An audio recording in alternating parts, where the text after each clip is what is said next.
Welcome to this week's episode of the Caregivers podcast. I'm your host, Dr. Mark Ropaleski, and you can call me Dr. Mark. In sickness and in health is one of the most familiar marriage vows we make. But when we say it healthy and whole, do we really understand what that promise can come to mean when a partner becomes desperately ill and one person ends up carrying everything? What happens to love, intimacy, attraction, and desire when a husband becomes a patient and a wife becomes a caregiver carrying everything? Today we're speaking to Kate Washington, who has lived that reality. In her new book, Midstream, A Life Remade in 50 Swims, releasing July 7th, she writes about how caregiving exposed long-standing inequities in her marriage, how much guilt and shame she carried even thinking about leaving, how much she feared adding pain to her children's lives, and how heavily the social optics of separation weighed on her. But she also came to a harder truth, that no one, including herself, was taking care of her, and that choosing her own life and happiness was not an act of selfishness, but an act of survival before she disappeared into caregiving completely. And before we begin, please take the time to subscribe to the Caregivers podcast on Apple Podcasts, Spotify, or wherever you listen. It's free, it just takes a second, and it's the best way to support the show today and for the years to come.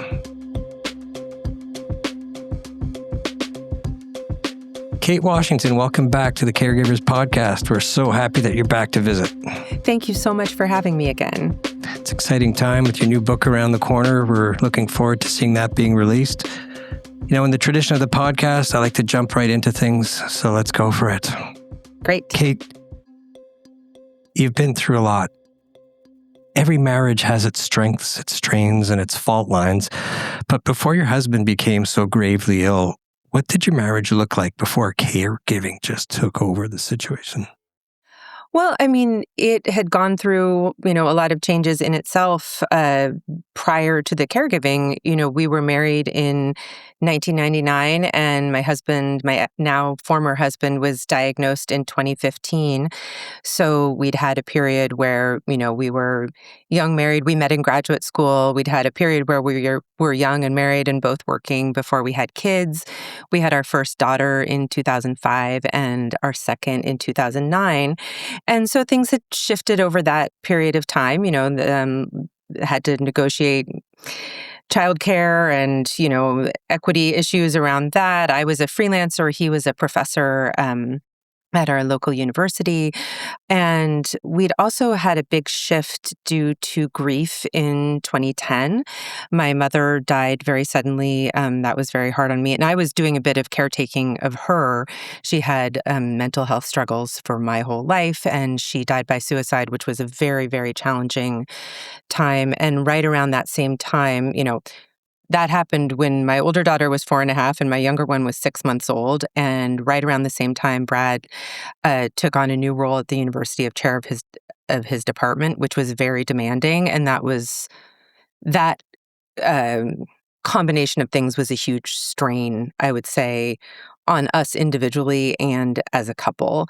And we were kind of just getting back into some kind of equilibrium when he was diagnosed, but it was a very different equilibrium than we'd had before her death and before having children. So as your husband's illness sort of took over and you began stepping into the role as caregiver, what was the first sign that something in the marriage and that new equilibrium itself was beginning to shift?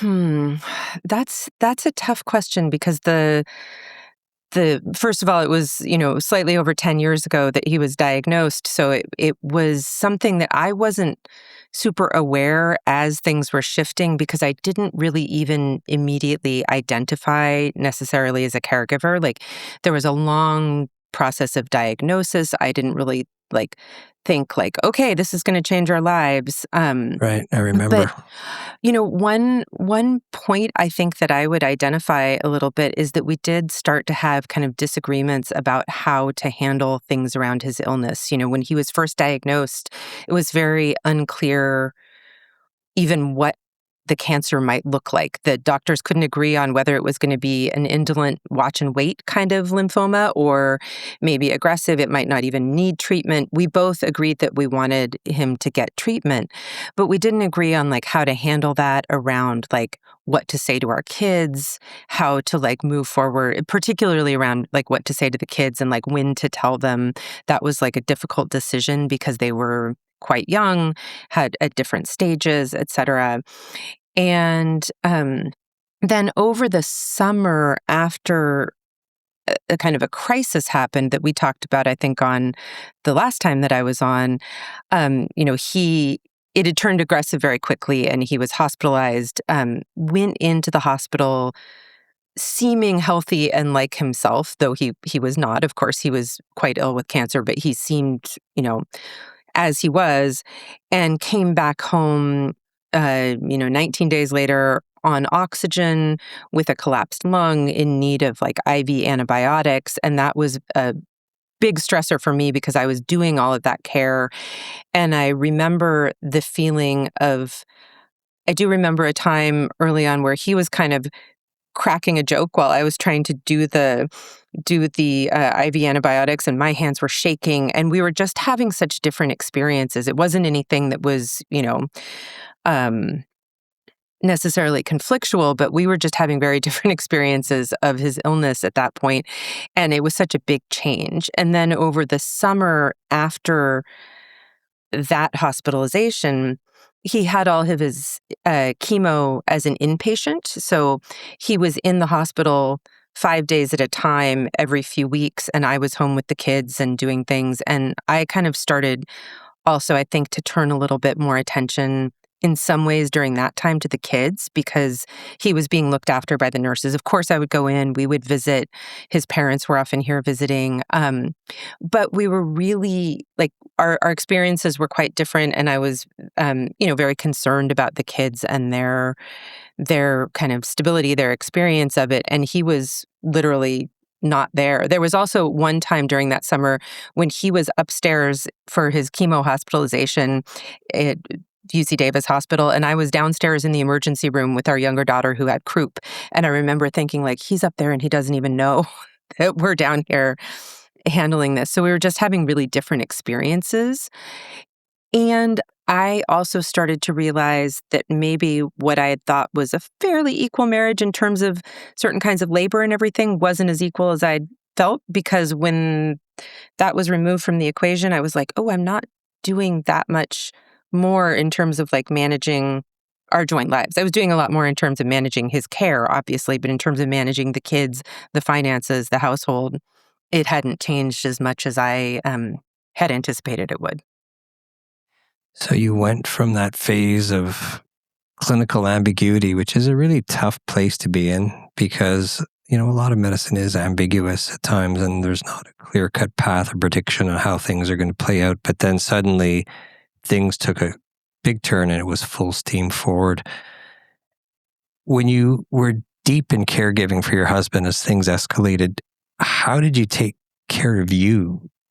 Or how long did it take for you to realize that this was not just a brutal stretch, but a real change in the marriage itself that was now appearing? Mm-hmm.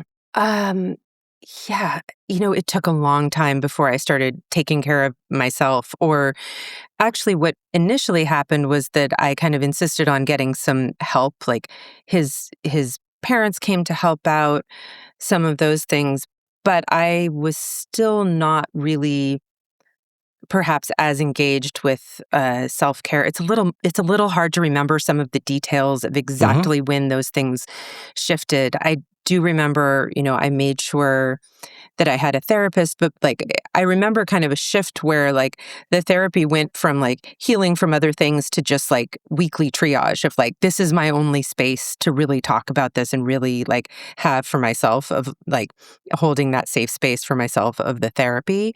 And I was also so busy taking care of kids that my own self-care or looking after myself was fairly low on the list. I did maintain, a habit of exercise and going to the gym. I maintained some other kinds of self-care, reached out, friends started, bringing meals, things like that.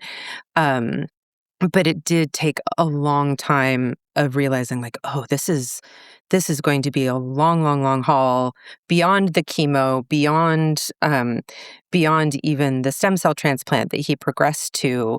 I do remember a very stark time after that chemo. It seemed like he'd gone into remission, and that was in September. He finished the chemo, I think, around Labor Day in September of 2015, and um, by late September, the subcutaneous tumors that he'd had were back.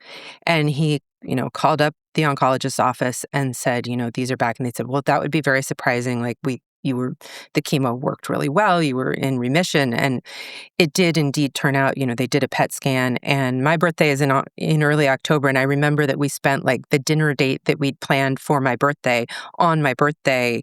We learned that he relapsed that day.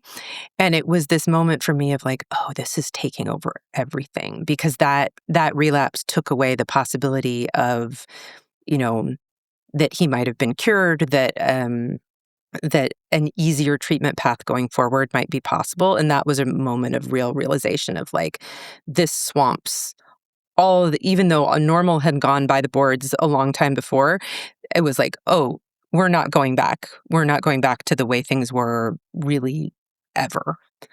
And I think that one divergence that we really had and that became clear to me over the course, as we for years tried to repair, was that he always hoped that we could go back to the way things were. And I was always felt like we need to forge an entirely new path if there's any hope for this relationship. And I think that stemmed a lot from the different experiences that we were having, that he really, understandably, he wanted not to have been sick and traumatized and have his body brutalized by this cancer and the treatments in the first place. And I was the one with the, contingency plans and the plans A, B, C, and D, and thinking about what would happen if he died, which was a very real and very likely possibility for a very long time. And I knew that if that were the case, I needed to have, um, some kind of plans and some kind of something in place to move forward. So it was very hard on both of us, but in different ways.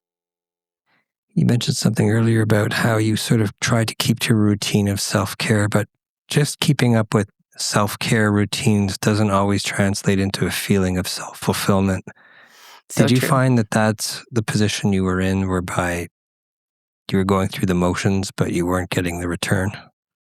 Yes, very much so. And, and a lot of the things, that I did, as I said, I was in therapy, but it was just venting to get through the week and get through the next thing, because I was in talk therapy. Yep. Yeah, I was in talk therapy, but it was really kind of like, okay, this is the place I have to talk about this. And in some ways it took the place of socializing or of the time that I normally would have had to, maybe get together with girlfriends and, have we both talked and went back and forth. A lot of socializing had to go because I just simply didn't have the time for it.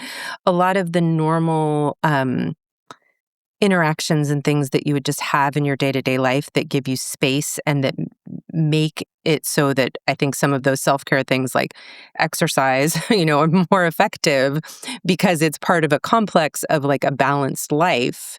The the things that I was able to maintain started to feel a little bit more like a Band-Aid and less like part of a full rounded life, if that makes sense. Oh, absolutely.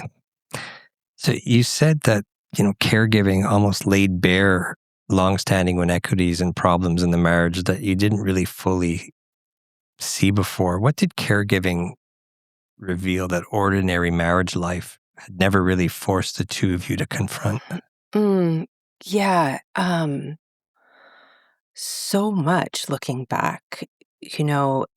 There were a lot of ways in which I started to realize that our conflict resolution skills were not great, that we had moved on from conflicts instead of actually resolving them. I grew up in a household with a lot of conflict, and I think he grew up in a household without very much conflict. And so neither one of us really particularly had great models. And, I don't want to speak for him. He may have a different view on this, but, I don't think either one of us came from a place where we'd seen a huge amount of healthy conflict resolution. Speaking for myself, I'd seen no healthy conflict resolution before I was married.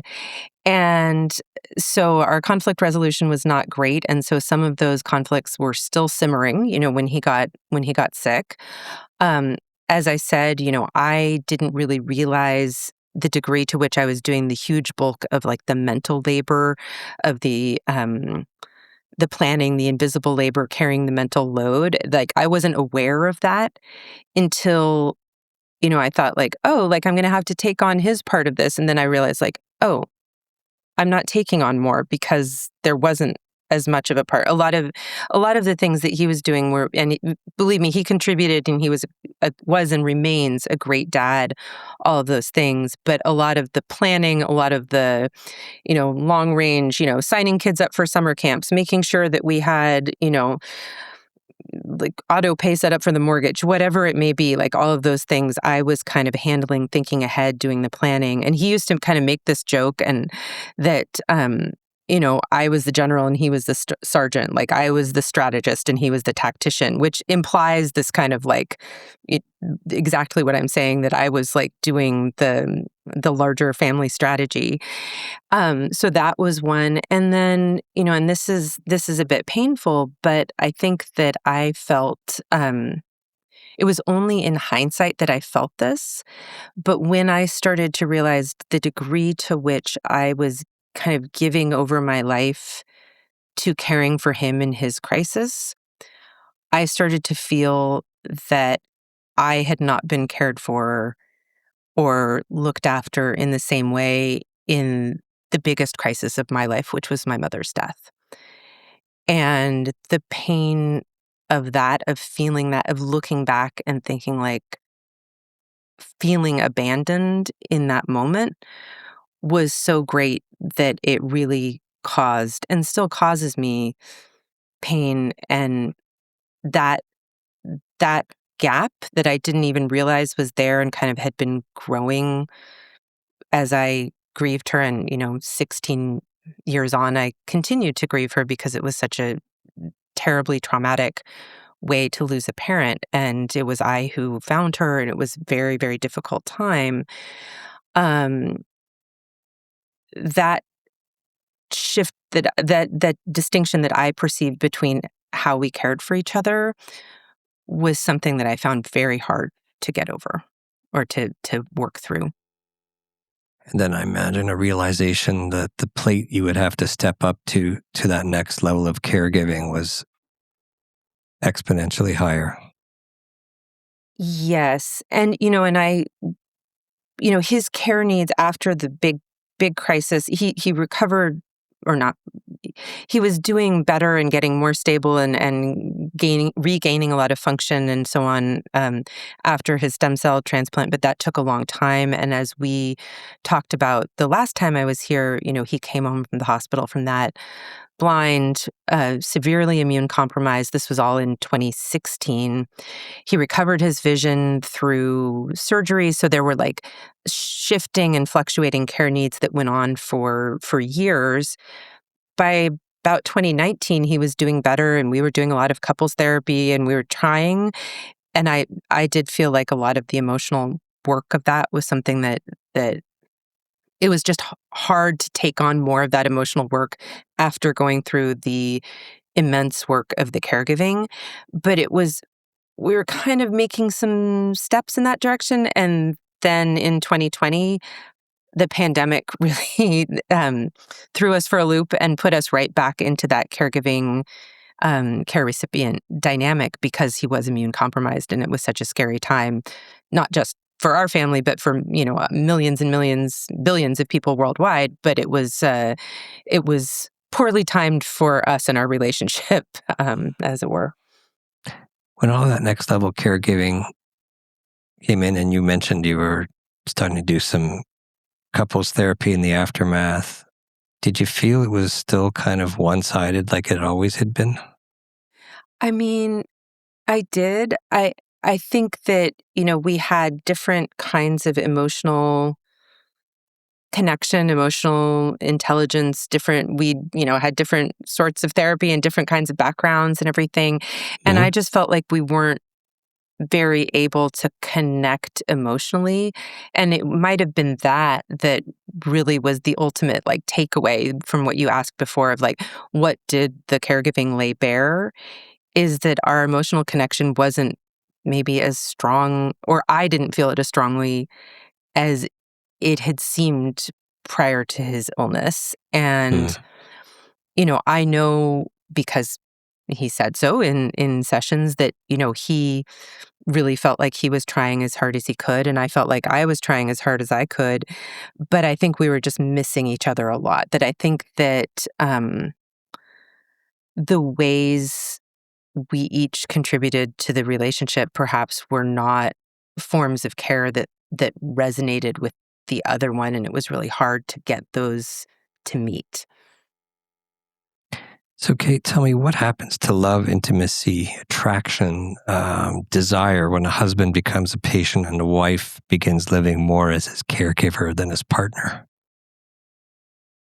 Um, it has to be put on hold, and it sometimes really withers. And that was a very hard aspect of the marriage, in the aftermath of his illness, during and in the aftermath of his illness. And it was something I carried a lot of guilt about, that I didn't feel the same kind of attraction. Um, you know, his body for him became a site of like pain and torture. He was so ill. He was in so much pain. I witnessed so much of that pain, and some scenes in the hospital and things that happened to him that I wish I could unsee, but I couldn't, and I still can't.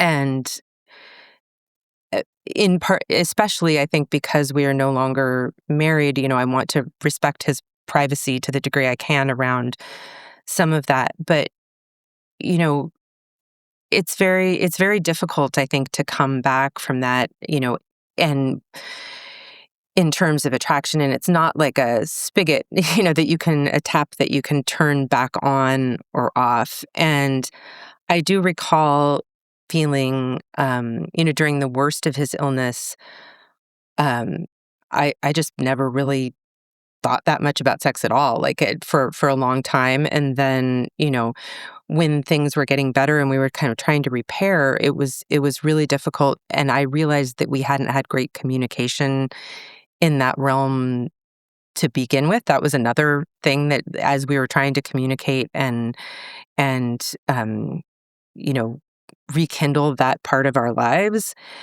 the communication there, again, I felt like we just kept missing each other. And it was really a arena of difficulty. And that was something we also sought, therapy about, and talked to a therapist who tried to specialize in intimacy issues. And we just were having a really hard time. And then again, as we were trying to work through that, all of a sudden, starting in March of 2020, we had one preteen and a teenager home 24/7. And, they went to bed later than we did, and they were always home, and we all had bedrooms on the same floor of the house. So that didn't make it any easier either. You can understand how caregiving could put physical intimacy on hold, but I think there's a looming power of caregiving that can lead to a very frank erosion of emotional intimacy. Which do you think is the most dangerous? I think that erosion of emotional intimacy is the most dangerous.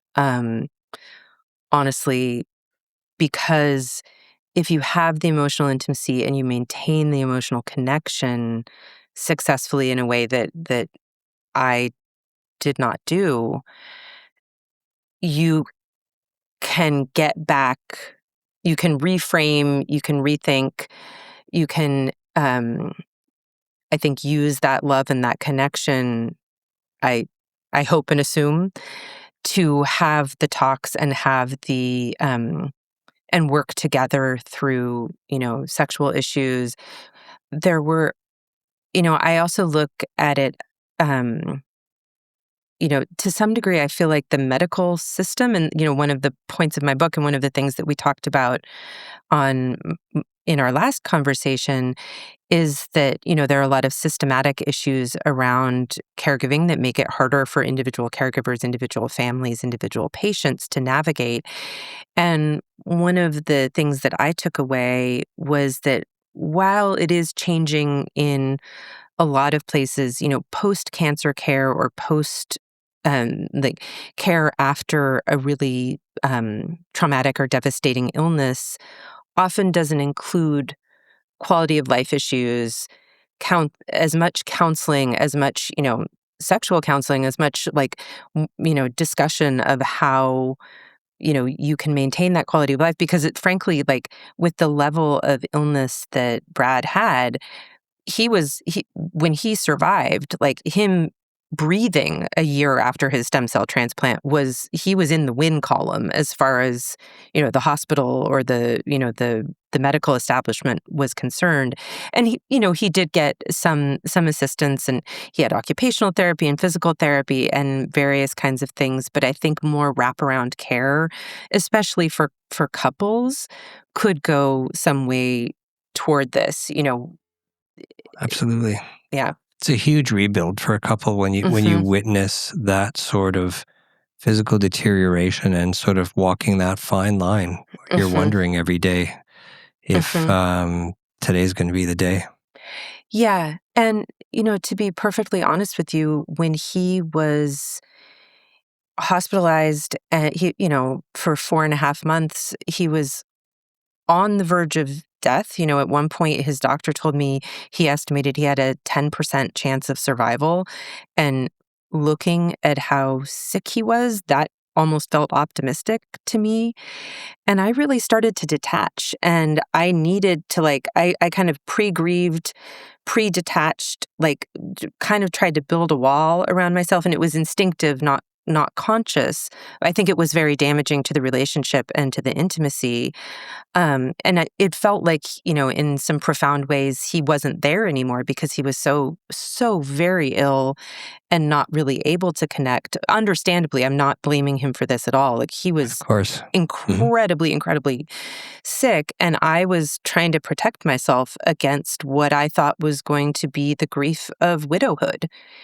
And raising our 2 kids on my own and trying to support them. And I was deeply, deeply worried about them. And, I had therapists for them as well. And I remember calling each of those therapists and saying, like, what do I do to prepare these young children? They were 10 and 6 at the time that I'm speaking of, for losing their dad.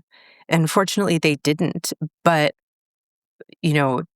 I think I lost a certain kind of emotional connection, and the caregiving that I was doing became more dutiful or obligatory than truly caring, because I had withdrawn, because the pain of the whole situation was so great, and also the work of the situation was so overwhelming. So it was kind of twin things on my part. And even after that, there was a point where he had a secondary cancer that was a complication of the stem cell transplant, where he had a terminal diagnosis. And we, absolutely thought he was going to die within a few months. And then treatment worked better than expected. And they found a clinical trial for him. And he rapidly turned around and ended up being, like, recovering from that cancer in a way that was unexpected. But there was a terminal diagnosis, and so it was,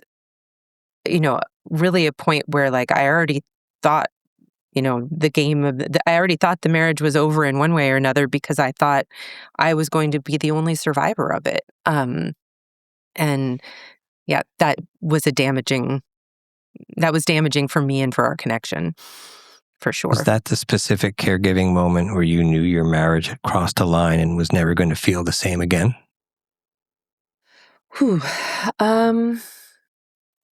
It it might have been. I think there were a lot of moments where I felt like the line had been crossed. It was probably really in um, during the hospitalization for his stem cell treatment. There was a moment where we'd been jointly, keeping a blog to share with friends and family, because another aspect of caregiving that's not often talked about is that the communication of it and keeping people informed is also like a lot of work.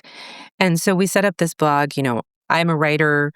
He's also a writer and was an English professor. We met in getting PhDs in English literature. So we were both like very word oriented, and we were both keeping this blog. And within the first like month, or slightly less than a month after his hospitalization for the stem cell transplant, we were kind of alternating posting. And there was a point where, he was on all these pain medications, and he made this post that, like, of course, it didn't make that much sense. And I kind of had to say, like, okay, we're taking away like, I'm going to be the only one making these posts anymore. And that might sound like a small thing, but in some ways it felt like, okay, now I'm the one in charge of this and he's the patient. And the relationship had, like, in part because a lot of our connection was built around like words and writing and all of these things, like when I took that over and kind of had to make the judgment, like, oh, you can't actually do this anymore. One thing that in spousal caregiving, as we're talking about, or caregiving in a romantic relationship, you know, it changes the power balance from equals and people who are, each other's support system, to one being the support for the other and one kind of being in charge. Like, it changes, like a kind of a nurse patient sort of relationship. And that, I remember that moment of shift feeling very strange, but also feeling like, okay, he's not where he was anymore. And I wasn't sure if or how, he was coming back. There's something very powerful about reciprocal connection, even though it may not be identical, but the experience of your other and vice versa they're both unique experiences for that individual, but they also are so unifying. And you can see when that disequilibrium occurs that it can really be challenging. Yes. So when you're caregiving for your partner, what tends to start eating away at the marriage first? Is it exhaustion, the loss of partnership, resentment?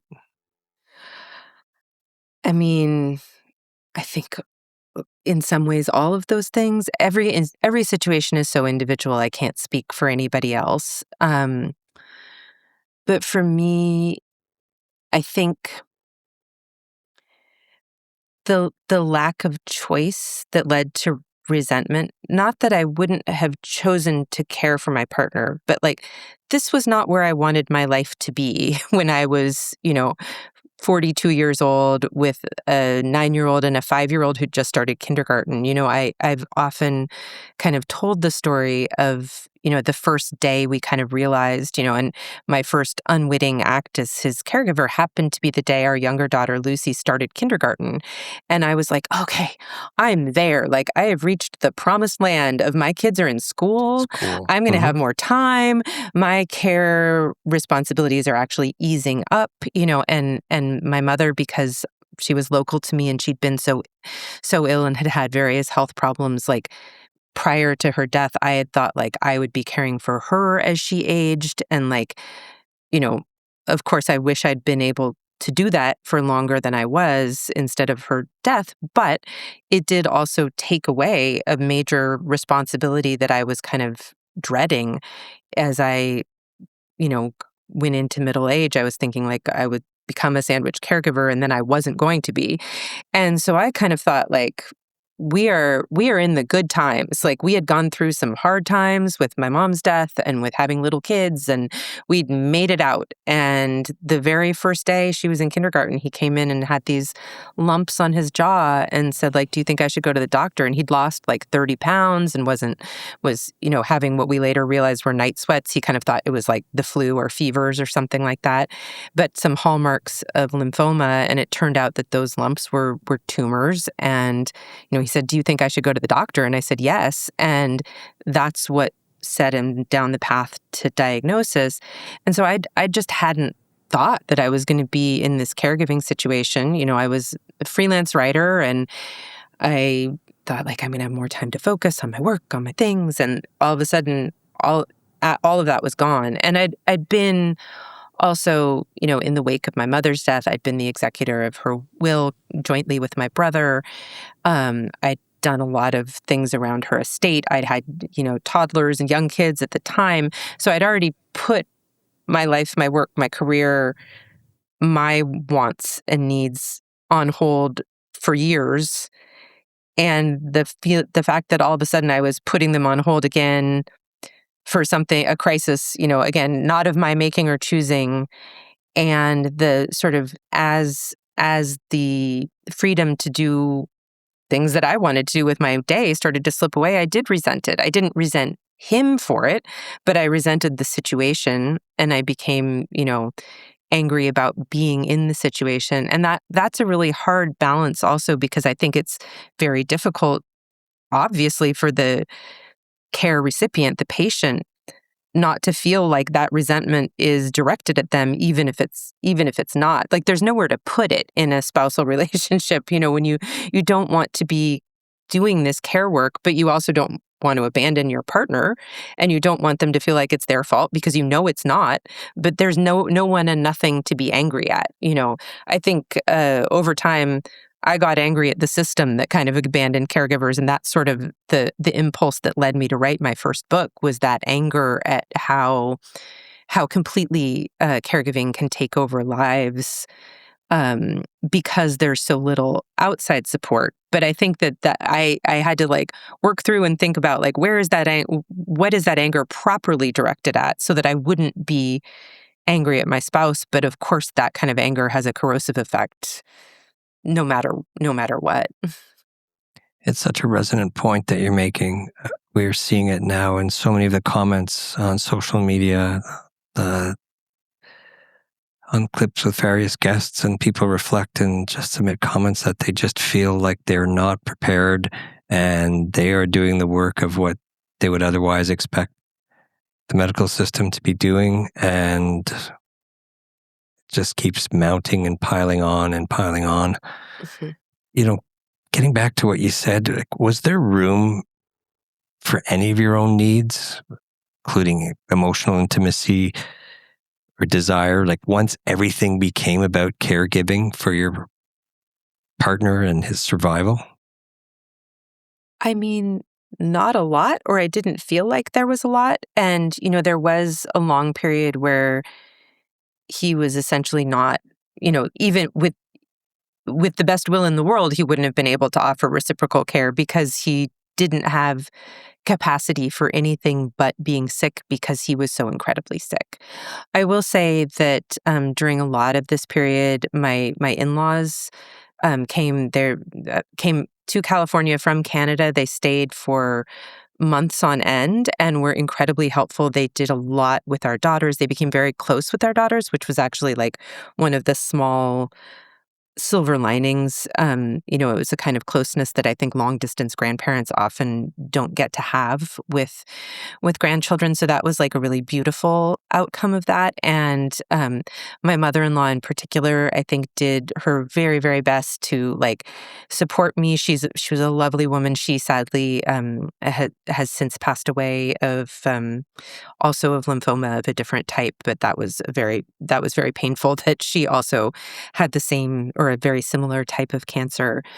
And,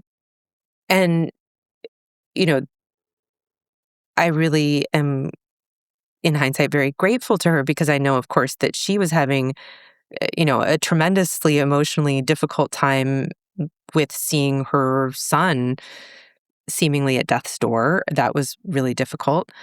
Um, you know, my own mother, of course, was gone. I had dear, dear, dear friends and a few, an inner circle that supported me that I will never forget and never stop being grateful to, that I might not have made it through without.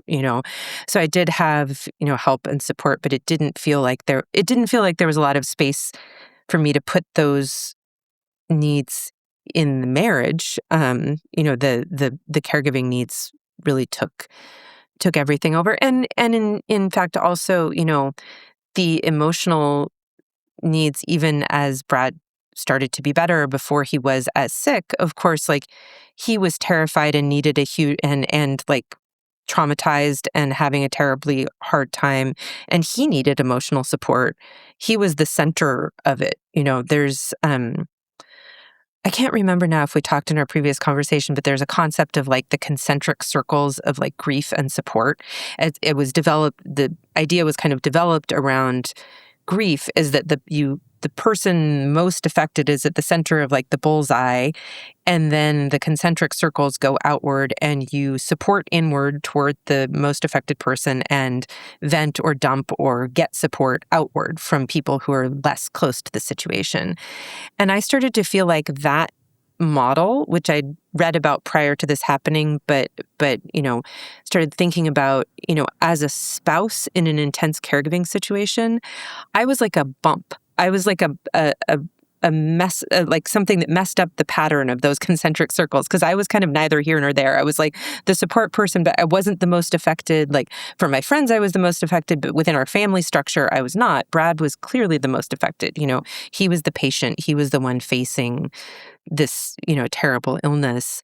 And it wasn't clear where I went in that, because I was the support person, but like the person who ought naturally to have been my biggest support person was the one most in need of the help and support. So it's a difficult role, I think, and all kinds of caregiving come with their own challenges in that regard. Parent-child reverses roles, things like that. But spousal caregiving or relationship caregiving has its own very particular difficulty. Yeah. I read all the comments that come in on social media, and I'm taken aback by how alone people feel. And you alluded to that circle of close friends where you could just be and express, tell stories, vent. Could you share with our listeners what it feels like to experience that moment when you can just let go, and if only as a call out to encourage people to try and find those couple of individuals in their life so that they too can experience that? Oh, yeah. I mean, it feels like slipping into a warm bath, or it feels like the moment when you turn over the pillow and you get the cool side and you can like relax again after you've been a little like too warm or uncomfortable in bed, something like that. To me, it just felt like, oh, okay, I can, take, take off the tight dress or whatever it might be and just like breathe a little bit. I think caregiving is so often an incredibly lonely experience, and it does often feel like nobody else knows what it's like. I think, you mentioning the comments on social media reminds me also that I think caregivers now, and this has only grown since the time I was doing it, there's so much online support and community and solidarity available that is like, doesn't matter what time it is, you can almost always find somebody on like a Reddit thread or a Facebook group who, can respond, or who will respond by the next morning if you, vent your vent and then go to sleep. But finding those people who know what it's like or who've been in similar situations really is like just the most tremendous relief, to see that experience mirrored. And it's a huge part of why I wrote my first book. And I will say that book has been out for 5 years, and I still get emails or still like encounter readers who are like, I thought I was the only one. Mm-hmm. And that comes up so often. Yeah. And that's a big part of, why I tried to be often kind of brutally honest about the emotional toll that I felt from caregiving in that book. Well, that brutal honesty gives question marks and feelings and apprehensions and actual language. And once there's a language to formulate the thoughts about it, then people could make progress along that continuum of understanding and building community, being able to express how they're feeling and reciprocate and listen to others. And that's where community's built. We're going to take a break and hear from our production team, who are illustrious and curious and always have good questions for our guests. You said something, Kate, just a little earlier in the conversation where you were explaining that there was this anger that doesn't really have a place to go. And there's nowhere to put it because you can't put it on the person that you're caring for. And even if you're feeling resentment, logically you understand that it's not their fault, but that still doesn't alleviate the intense anger and emotional upset and conflict that caregivers feel. It reminds me, we've had a guest on who's been looking after his wife who has Parkinson's.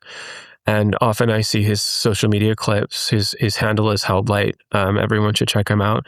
But he often goes to the beach every day and stares into the ocean and then just vents into his video. And you can feel the anger and the conflict. And I can sense that he's struggling to place that somewhere. So he's just trying to share it. But maybe we could revisit that concept of being angry, but having no place to direct it and feeling like it doesn't deserve to go to the person who's sick, but where else can you really put it? Can you explain that a little bit further, your experience with that? Yeah. I mean, I think for me, I said you can't really logically put it on the person you're caring for. To my regret, I can't say I didn't, because I sometimes did. And, not when he was at his sickest, certainly. But as we were trying to repair, I think that anger that I'd stuffed down or pushed aside came out in a lot of ways, and not always not necessarily specifically related to the fact that he was sick, but old hurts, old resentments. I said we had not been good at conflict resolution, and I was very much part of that. I was not good at it. And I regret to say my mom was a mean fighter, and I learned from the best.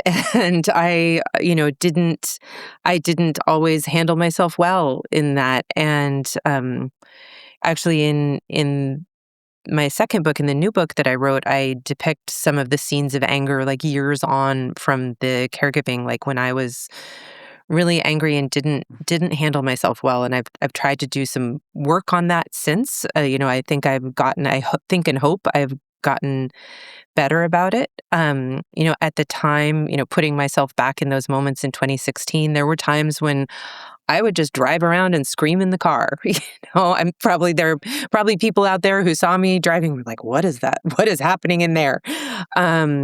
Because there was just this free-floating anger around the whole experience that, didn't, I knew that it wasn't right to direct it, at my husband, but sometimes I wasn't great at stopping myself once he was doing, somewhat better. And but it also went into, on sort of more healthy and more healthy times, I might work out extra hard or do something, that moves the anger through and gives it a place to go, some kind of catharsis. But there were lots of times I didn't handle that well. And I think, that's a really challenging conundrum. And I think, our society maybe is not that great at dealing with anger. And I think there's a lot of difficulty and maybe stigma around being an angry woman in particular. It's not a good look. Nobody likes to see it. It's socially not that acceptable. But so I really struggled with that. And, trying to manage that somewhat better has been a big focus of how I've tried to, change and grow in the wake of this experience, just to be candid with you. It seems like to me, like if you have unresolved anger and you don't have a great outlet for it, it can turn to frustration. And then frustration often, I think of my own, I mean, I haven't gone through anything similar to what you've been through, but when I've become emotionally unregulated and I sort of take that out on the closest people around me, it turns into shame, into guilt. And so it becomes this whole other thing that you have to deal with. And that, of course, just piles on everything else that you're experiencing. Do you think that's sort of a common pathway for unresolved anger or an anger that you can't really find a place for? Absolutely, absolutely. Because I think, particularly anger around caregiving, the narrative of caregiving is like to be self-sacrificing, that this is a noble thing to do, that this is like, a good deed to be doing, which it is, but we don't in that see the kind of narrative of like, it's also really hard and it's going to frustrate you and upset you. And, there may be conflict, within the family, there may be conflict like with the patient themselves about like how to proceed with treatment, things like that. And resolving those conflicts is really difficult. Like, and if you stuff it down, you do get that shame and that guilt. Those are, secondary emotions, and then those spiral on each other, and you don't want to admit to anybody how bad you're feeling, or that you yelled at some poor customer service person on the phone because you were having like, the worst day of your life and they'd had no idea, or whatever it may be. I think it is a really difficult cycle, or can be a really difficult cycle to break out of. And I think for people listening, and I'll just end here. Sorry, Mark.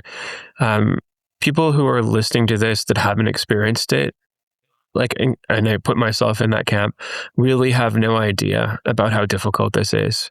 And it can be really easy to listen to something and sort of, make off the cuff judgments or, well, I would handle this differently or whatever. So I know we're going to get into the optics of caregiving a little bit later, but I'm assuming that's something that's also really difficult to deal with. Yeah. One thing you mentioned just now, but it's just one more thing on top of those layers, is that extreme caregiving is also very biologically dysregulating in terms of your circadian rhythms, your hormones, your cortisol levels, your oxytocin levels. Everything is just thrown awry. And then, potentially sleeping with one eye open is not good for recovery. Mm-hmm. Absolutely. And the more high-level medical tasks caregivers are given, the more likely they are to be told, like, okay, this person needs, there was With all a the period. vast training again, Yes, right? yes, the 20 minutes of training from the traveling nurse, you suddenly realize, like, oh, he needs these medications every 6 hours. That means I'm not sleeping more than 5, at a time. Or, you're in the hospital all day, every day. You don't have a chance to get, good food. You often I remember like sitting by the hospital bedside waiting for doctors to round and being like, well, I can't get up and go to the bathroom. I can't go up and get a coffee. I can't get up and get lunch because I know for sure they're going to come while I'm gone, and you never know when they're going to come, but there is sometimes a sixth sense for when you've walked away. And so you're sitting there under the fluorescent lights, uncomfortable, stressed, worried. And, extended stress and worry, of course, as you say, terrible for cortisol levels.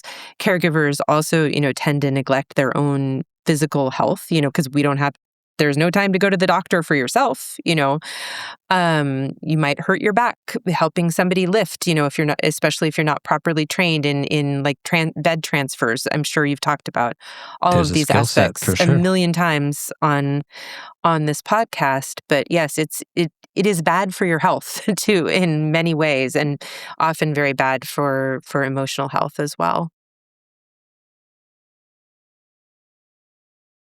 I want to thank Fred for some amazing questions. That just helps us build.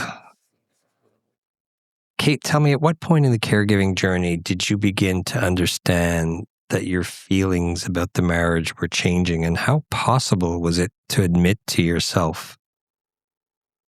that reality while your husband was still fighting for his life?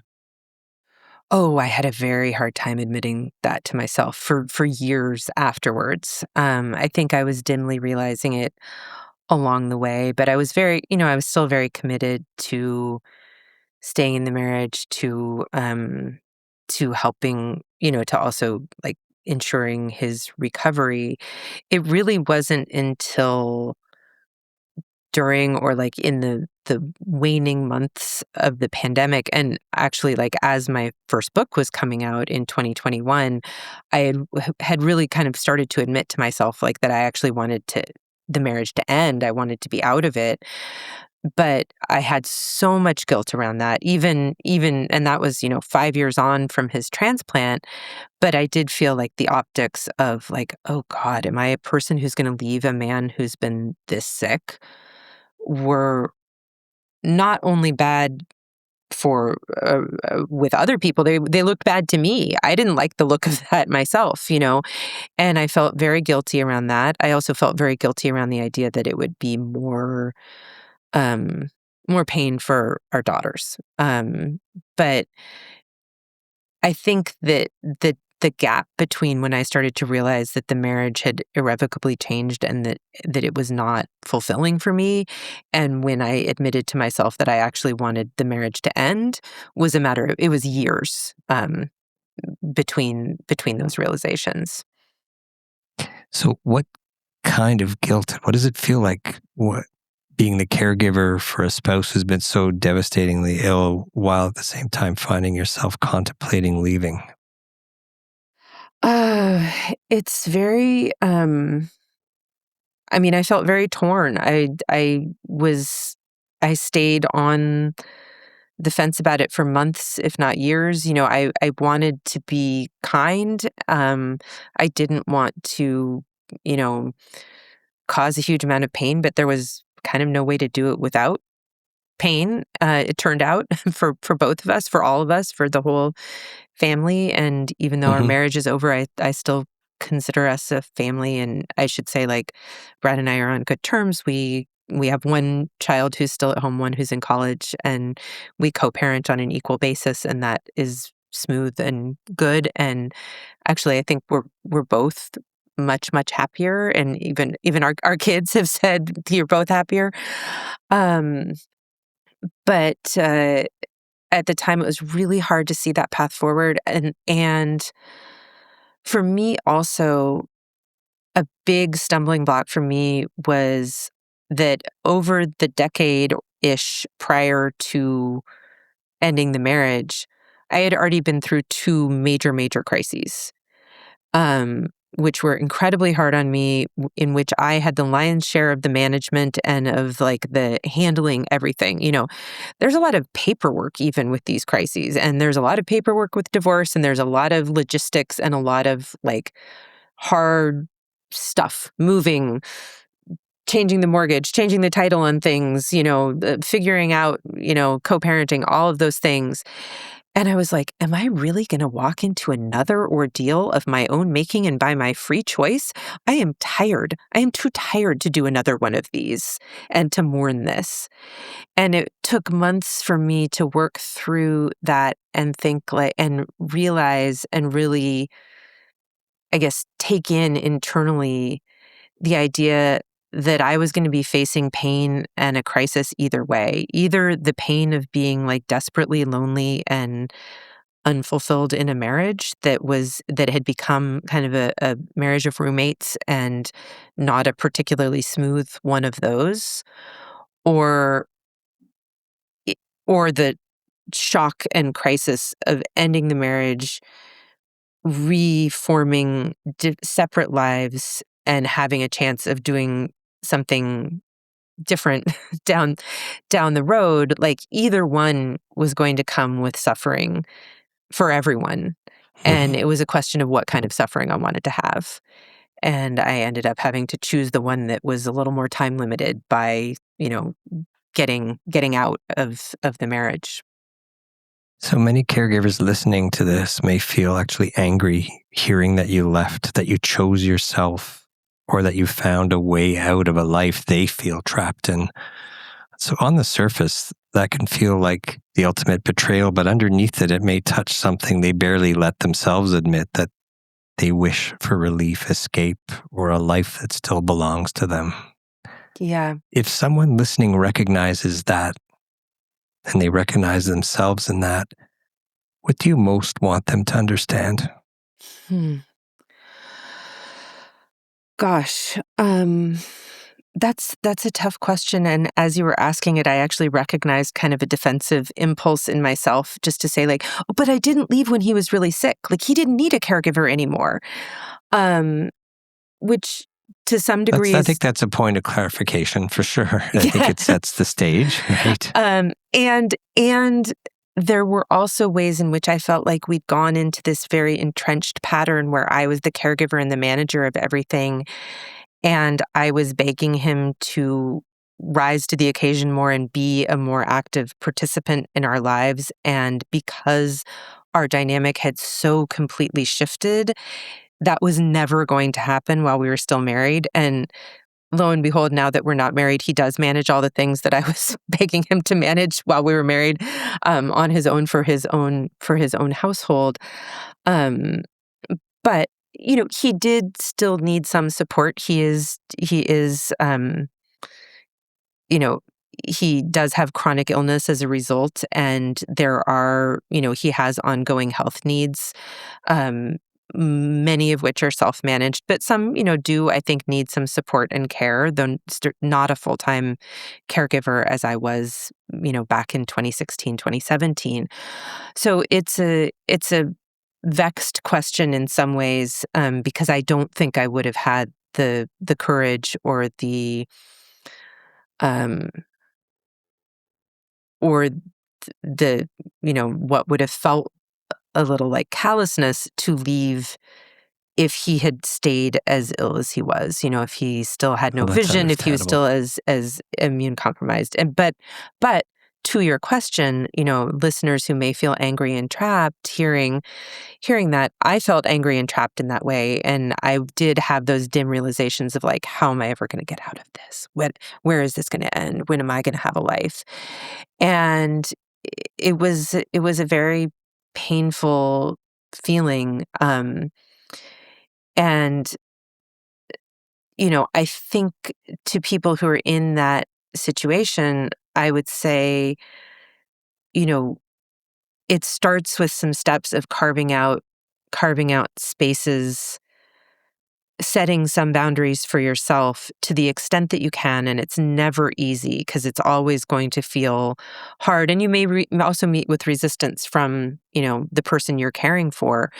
But there is space to take days for yourself, find alternate care at some times, hopefully find, some other way of managing certain aspects of life so that you can have some time and space for the things that you want and need to do to maintain who you are. I really went so far away from maintaining the connection with myself and with what I wanted to be doing and how I wanted to be spending my days and my life. And past the point when my, the intensity of my caregiving needed to be as intense as it was, I was still in that heightened, stressed, cortisol driven state for a long time. And it was not until I stepped out of that and found a little bit of way to take space for myself that I could kind of see a little bit of light. And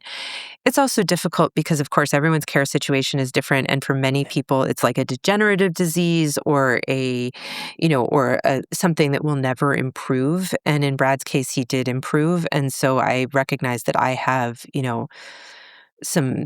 I had some luck and privilege in that. And that was and our family, he is the better for our kids are better off for that. And that was, I was not in that space of really intense grief and loss that so many people who are in a long or really intense caregiving journey find themselves. So I want to extend, that recognition and also, compassion and, really heartfelt sympathy to people who are in that situation, because it is brutally hard.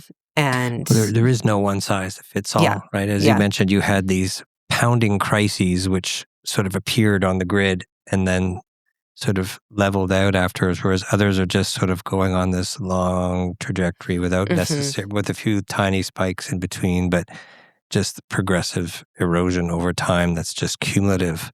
And as to your point, everybody's different. How much did your children shape the way you thought about staying or leaving, especially when you were trying to sort of weigh the pain of separation and how that might cause pain and what its actual cost might be versus the cost of losing yourself any further? So much. That was the most painful part for me, was considering the impact on them. That impact kept me in the marriage probably a couple years longer. The thought of that impact probably kept me in the marriage longer than I would have stayed otherwise. But ultimately, it was because of them, and because I realized that we were giving them a terrible model for what a relationship should look like, that I left. Or that we separated, that I did not physically leave. I'm still in the same house and so on. But it was because in particular because I have two daughters, and because I realized, looking back, like, I'd never seen a really functional marriage up close. My parents didn't really have one. They actually divorced when I was a similar age to what our older daughter was when Brad and I separated. And not wanting to repeat that history gave me so much, like, guilt and anxiety about the thought of ending the marriage. But I actually describe in the new book, there's very early on, Brad and I we were going to a family cabin that we have, and we were going to see my family, and we had this stupid fight on the road. It was one of those fights that a couple has that, like, is sparked by something that is absolutely inconsequential but turns into a rehash of, like, every single fight you've ever had in your whole life.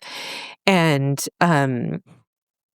our older daughter spoke up from the back seat and was like, "You're both wrong," and called us out and was like, "You're both being terrible." And that moment was this kind of galvanizing thing for me of, like, I can't do this anymore. I can't show them that this is what it looks like.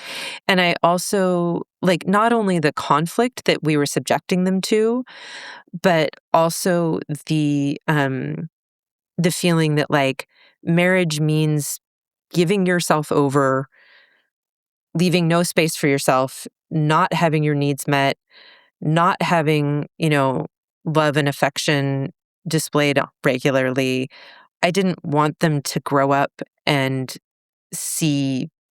think that, like, that would be the way to be married and to have a family. And ultimately, I kind of applied that old test of, like, if my daughter 20 years from now came to me and said, "This is what my marriage feels like on the inside," would I tell her to stay or would I tell her to go? And I would say, run. And I didn't want my daughters to be where I found myself. And I imagine they're enjoying a much better version of you. I think today. they are. I think they are. And we had a hard time because they were at difficult stages. They were barely just preteen and teenager, and they were angry, and they'd almost lost their dad once, and then they lost time with him because of the separation, because it wasn't, it wasn't all of us together all the time. And they were, frankly angry at me, and I understood why. And that was a very painful part of the separation. And there were times when I really kind of despaired and thought, like, I have broken something between me and them. And some of those dear friends that I spoke about earlier said, they're tough ages that they'll come around, it'll come back, just stay the course. And I had to also do some, healing and work and become a happier and more fulfilled person. But I think I'm like a better, more present parent to them. And the mood in our house is lighter. And we have a better, I think, and hope connection now. And we've talked a lot more about, what those years were like. The time they both had very different experiences, of course, because of their different stages of the years of the really intense illness. We've talked much more about that. I think they've come to a little more understanding of what that was like for me. And there's been a lot of repair that I'm like deeply, deeply grateful for. Sure, it came with a lot of effort. So they're they're great and they're really resilient, and that's it was effort, but it was absolutely labor of love. So hmm How much did the social optics matter when you were thinking about leaving a marriage in which she played such a strong caregiving role for someone who had been so ill?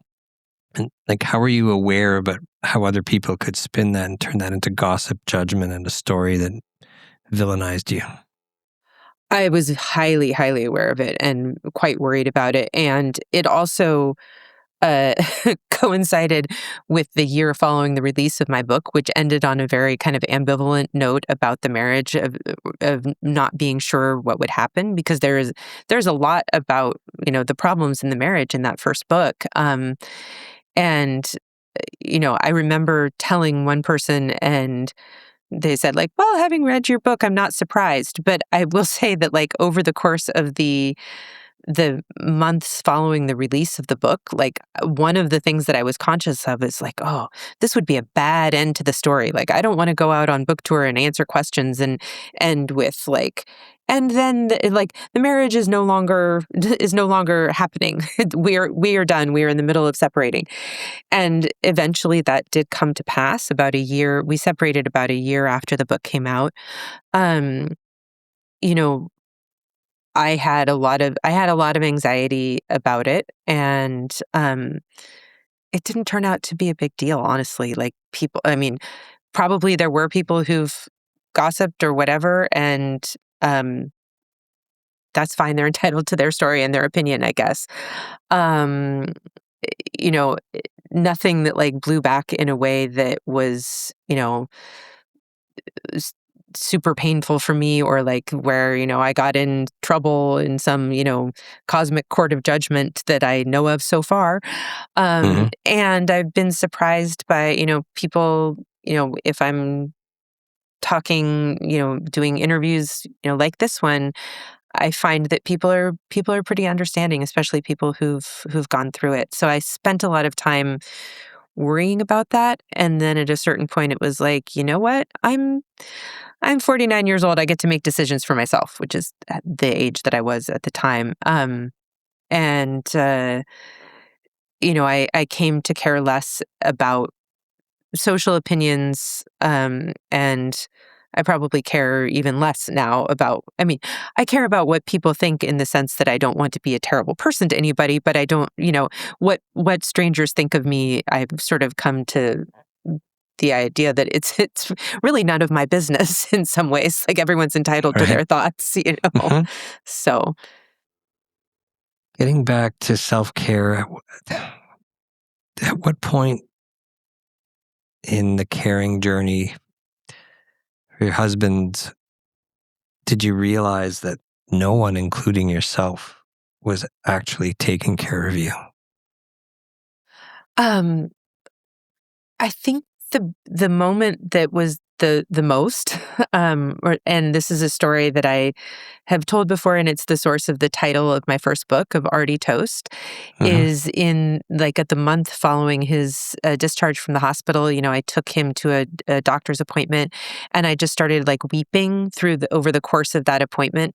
And his oncologist, who, saved his life dozens of times over and is a wonderful, wonderful doctor.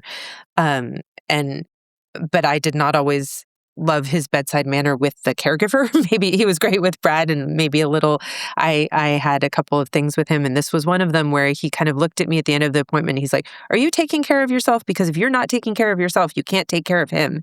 And I turned from like feeling really sad to really angry, because I was like, oh, like, this Easy is for now you an to say. assignment. Like I don't have time to take care of myself. And then I kind of realized, and very few people are attending to that. And there were people who were offering me care, but there was a way in which I felt like I wasn't like the top priority for anybody, including myself.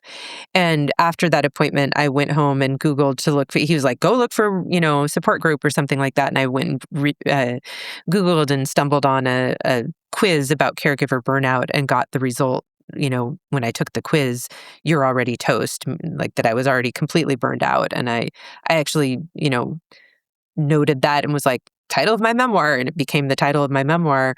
But that was a moment where that kind of deeper realization of like, oh, like I'm expected to care for myself, but even caring for myself was framed as instrumental for caring for him. It wasn't really caring for me. It wasn't about me at all.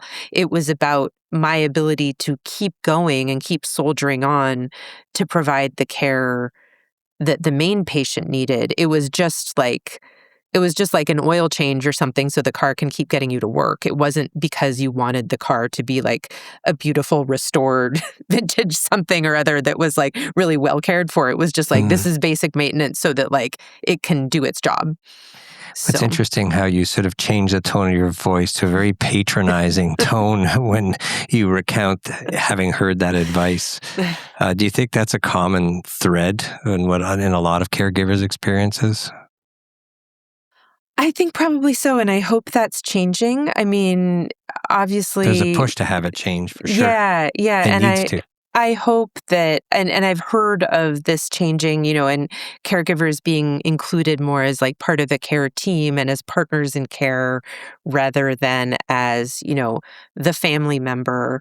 I do write about this in the first book that like I started kind of to really try to alter my self-presentation so that there would be like more respect for me as a caregiver, that I would put on a dress, or like, there was one time when somebody was really, really condescending to me in the hospital. It was a resident actually, and I got really angry and like she kept calling me Mrs. and then using my husband's last name, which has never been my last name. And I just sort of was like, that's not my name. And she's like, well, what would you like me to call you? And I said, you can call me Dr. Washington because I do have a PhD, and I don't generally use the title doctor socially or professionally in any other context.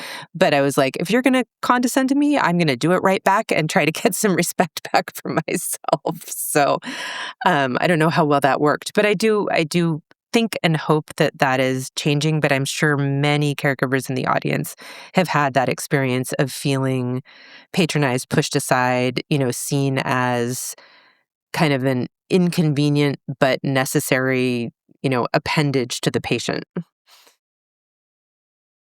It's understandable. Kate, how do you know when staying in the caregiver role is no longer love, but just self-abandonment? Oh, I think that's probably different for everybody. But I think, I think it's closely linked to burnout. And, if you if your coping mechanisms are all maladaptive, if you and full disclosure, I started to drink more like during the worst of it. I stopped, some of the self-care that I was doing was less good and more difficult. If you're not sleeping, if you're not pursuing any of the interests that you had before, if there's no time for, whatever you loved prior to the caregiving, if you're short with people all the time, if you're irritable, if you're looking at this person being like, I guess I've got to change those sheets again, or whatever the task at hand may be, and it's all frustration and little motivation of actual care and like wanting to, you know, interact, connect, find those moments with the person that you began caring for out of love, no interacting in a loving way, that you don't have that to give because you're so stressed out and like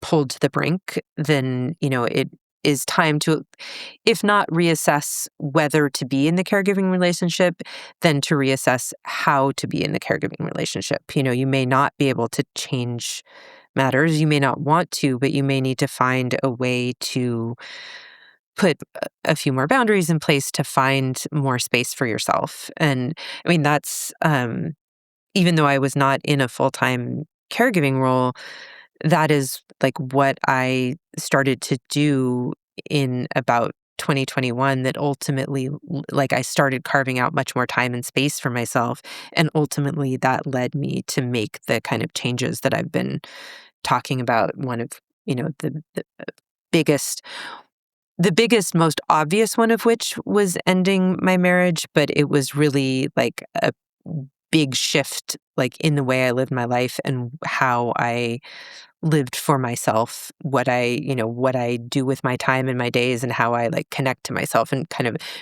brought me, I didn't realize, but I kind of came back to a self I hadn't been for many years.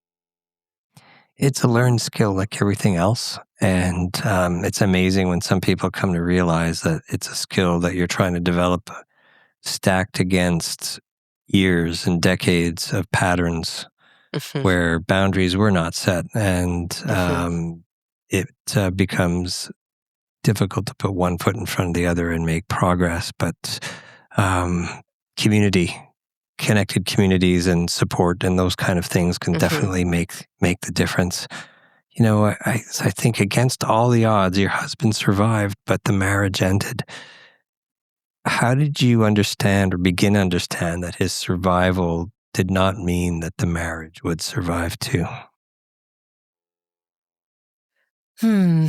I think it was gradual over the course of everything that we've been talking about. In some ways, writing my first book was it was an eye-opening experience. Like, as I, explored what had happened to and with us and to me in a more formal way, it gave, like, I literally was giving myself language for analyzing it along the way, and that was kind of helping me see where some of the cracks and fissures were. And like, Hmm. I'd explored it in therapy.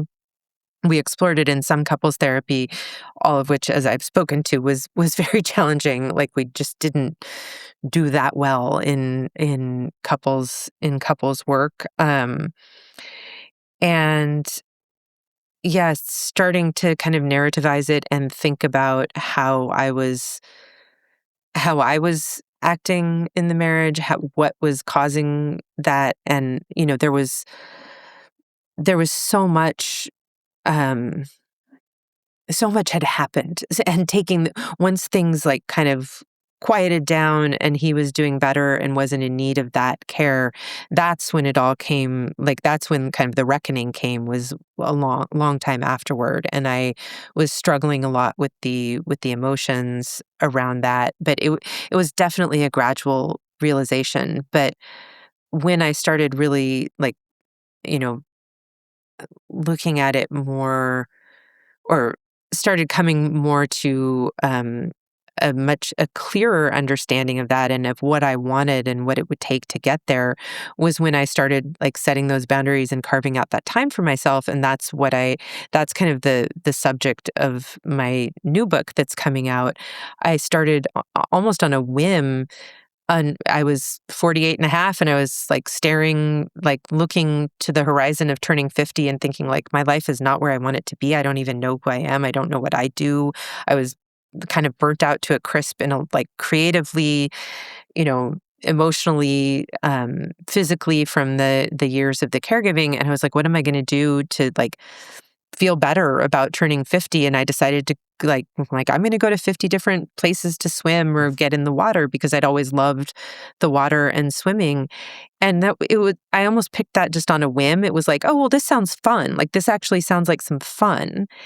And I hadn't had fun or done anything like joyful or just for pleasure in years. I mean, I'd had some fun along the way, but like our marriage wasn't fun. There wasn't, there was a lot of hard work of trying to like put things back together, and it didn't feel fun or joyful or light at all. And so I did something that was joyful and light, and it felt like, oh, this is just like a silly little quest.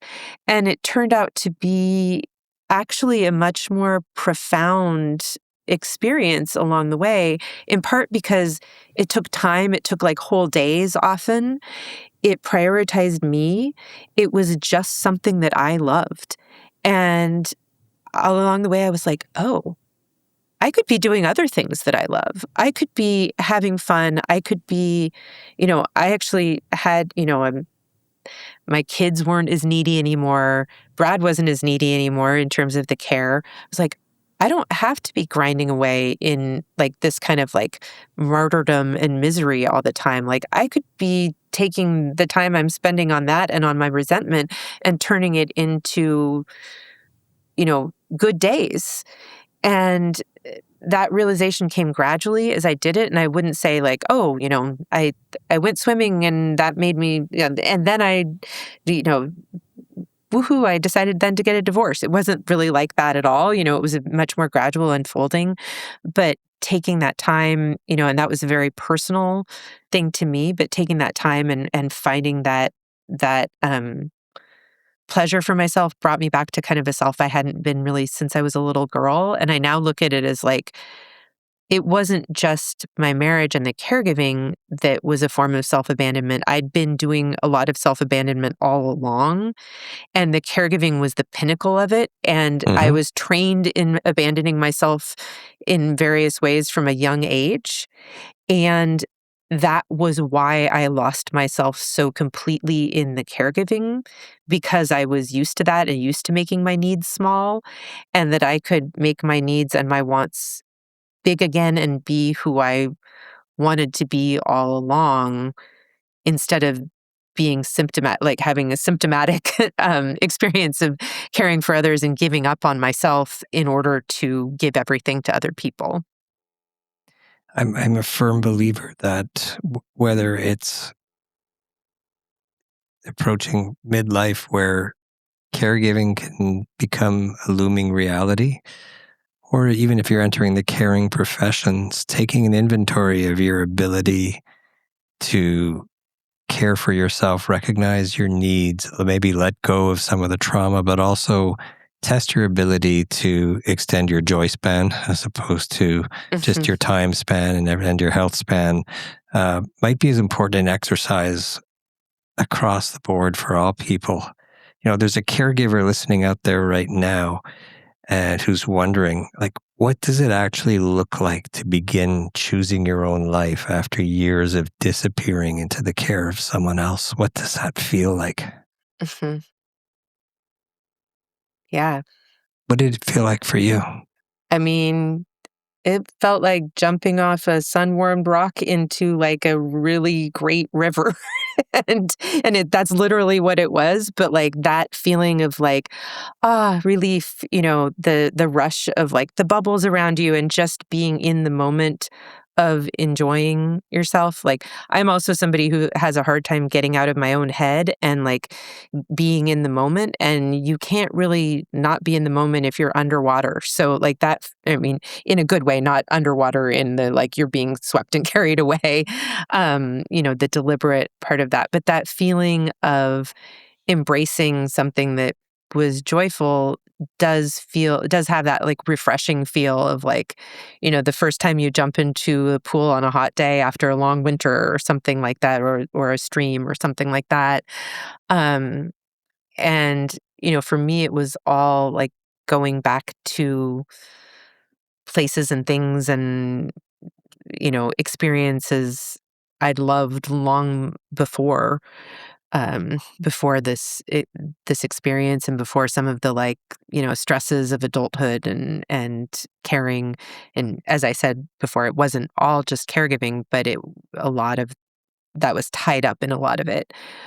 So, in a lot of ways, I'm grateful you know, in a larger sense for even the challenge of that caregiving experience, because even that, as painful as that was, it did lead me back to myself in a way that I'm not sure I would have like gone beneath the surface to do that kind of like assessment and inventory that you're talking about of like, how do you live your life in a more joyful way? How do you live your life in a more authentic, connected, real way? I'm not sure I would have done that without these experiences. And not that I recommend it.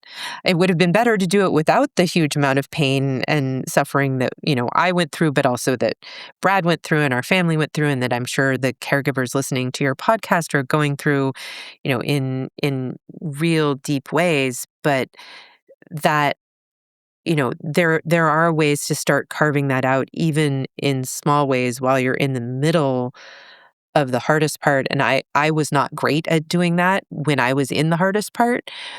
It took me longer, and I think it's very challenging, but it is possible. So many of our listeners and caregivers out there recognize, but are trying to know how things feel and trying to get a deeper sense of how they self-position in what they're going through. And I'd like to thank you for your openness in helping people understand not just the doing and the happening, but the feeling that comes with it.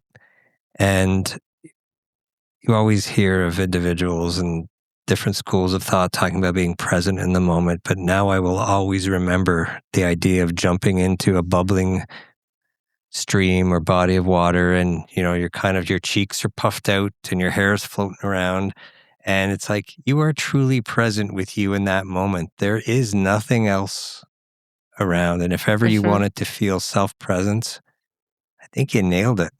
Thank you. I look forward to reading your book this summer. They certainly enjoyed reading your first book, and I wish you the best. Thank you for visiting with us today, and thank you for sharing your honesty and what it feels like. That wraps up this week's episode of the Caregivers podcast. Thanks for joining. Thanks for being here, and we'll see you next week. If this conversation hit something true to you, I hope it reminded you that you're not carrying this alone. Kate, thank you for speaking to a part of caregiving that so many people live through but rarely put into words. And if this episode meant something to you, please take a moment to rate the Caregivers podcast on Apple Podcasts, Spotify, wherever you listen. It really helps other people find the show. I read every comment you leave, and I want you to know that there are more of us here than most people realize. You're not alone. We're all connected, and you always have a place here.